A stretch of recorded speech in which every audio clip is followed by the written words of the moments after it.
आपने 5-10,000 की एसआईपी तो क्लाइंट की करा दी, पर क्या वो सारी एसआईपी आपके साथ कर रहा है? आपने एक 1 CR 2 CR का एक लाइफ इंश्योरेंस तो क्लाइंट से करवा दी, बट उसकी क्या जरूरत है? रिस्पॉन्सिबिलिटी कितने की है? 5 करोड़ की है उसकी रिक्वायरमेंट या 10 करोड़ की? आपने एक हेल्थ इंश्योरेंस 5 लाख 10 लाख का क्लाइंट को दे दिया, आपकी जवाबदारी खत्म हो गई क्या? Wake up friends.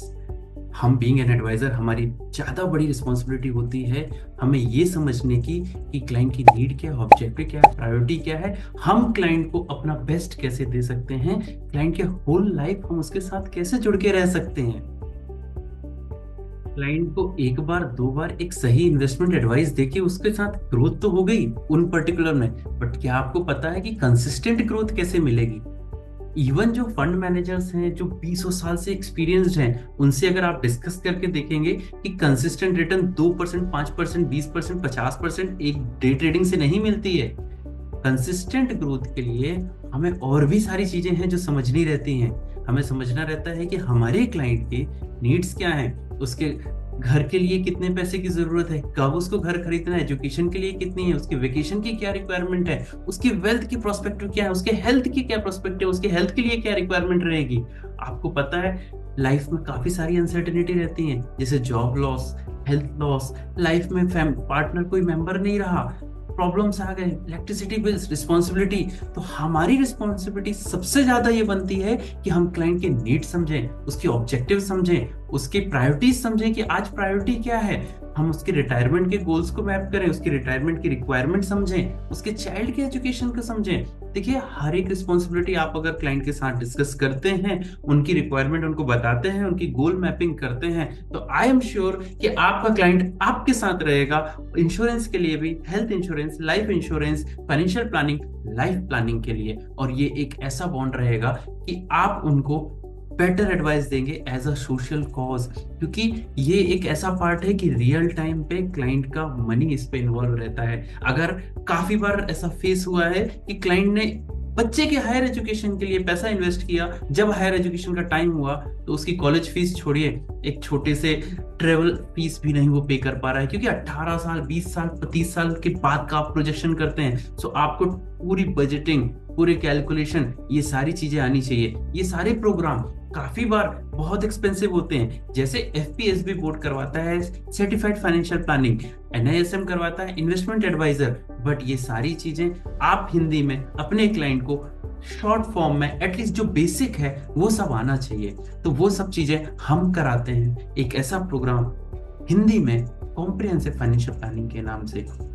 जिसमें आप अपने क्लाइंट को समझा पाएंगे कि सिर्फ अगर आप 5,000 रुपए की एसआईपी भी करते हैं और आप 12% रिटर्न भी जनरेट करते हैं, तो 20 साल के बाद इस 5,000 की एसआईपी की जो वैल्यू है वो 46 लाख रुपए होती है।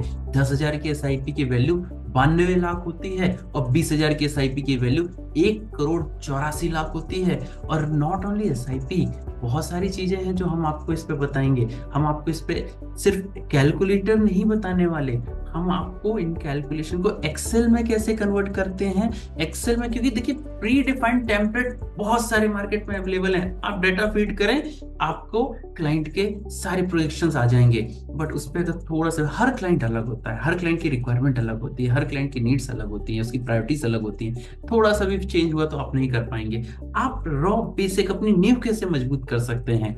हर क्लाइंट की रिस्क प्रोफाइल अलग होती है। देखिए, एग्रेसिव है, कोई मॉडरेट है, कोई कंजर्वेटिव है, और उसको आप अगर बता पाए कि अगर आप एग्रेसिवली इन्वेस्ट करेंगे, एग्रेसिव के प्रोडक्ट्स कौन कौन से हैं, उसमें क्या रिस्क इन्वॉल्व है, वो सारी चीजें अगर आप बता पाए, उसको ये प्रोजेक्शन दे पाए कि अगर हम सिर्फ 8% रेट ऑफ रिटर्न पे इन्वेस्ट करवा रहे हैं किसी भी चीज पे, तो अगर मान लीजिए से 5,000 की एसआईपी है तो वो 28 लाख रुपए बन रही है। लेकिन अगर वही 21% वाले प्रोडक्ट पे वो इन्वेस्ट करता है तो 1 करोड़ 41 लाख रुपए होता है। ऐसे ही हम काफी सारी चीजें हैं जो क्लाइंट से डिस्कस कर सकते हैं। तो मेरे साथ ज्वाइन करिए कॉम्प्रिहेंसिव फाइनेंशियल प्लानिंग में sonata.com पे, और आप रजिस्टर कर सकते हैं आज ही। This is the last chance. इस सैटरडे आपसे मिलेंगे हम, नीचे लिंक है, उस पर रजिस्टर करिएगा। कंप्लीट कॉम्प्रिहेंसिव फाइनेंशियल प्लान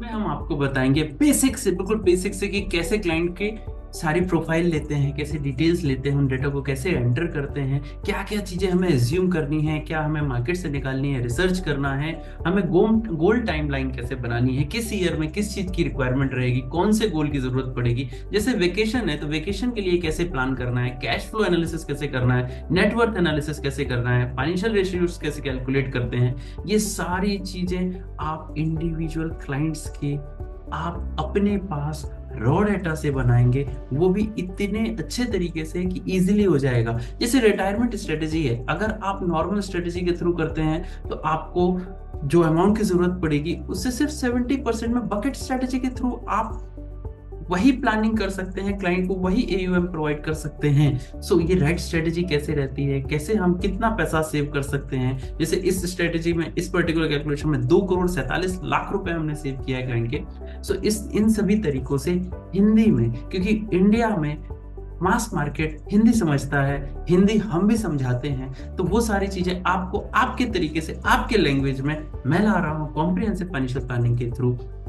मैं एक सर्टिफाइड फाइनेंशियल प्लानर हूँ, 12 साल का एक्सपीरियंस है मुझे मार्केट में। So don't miss the chance, join now.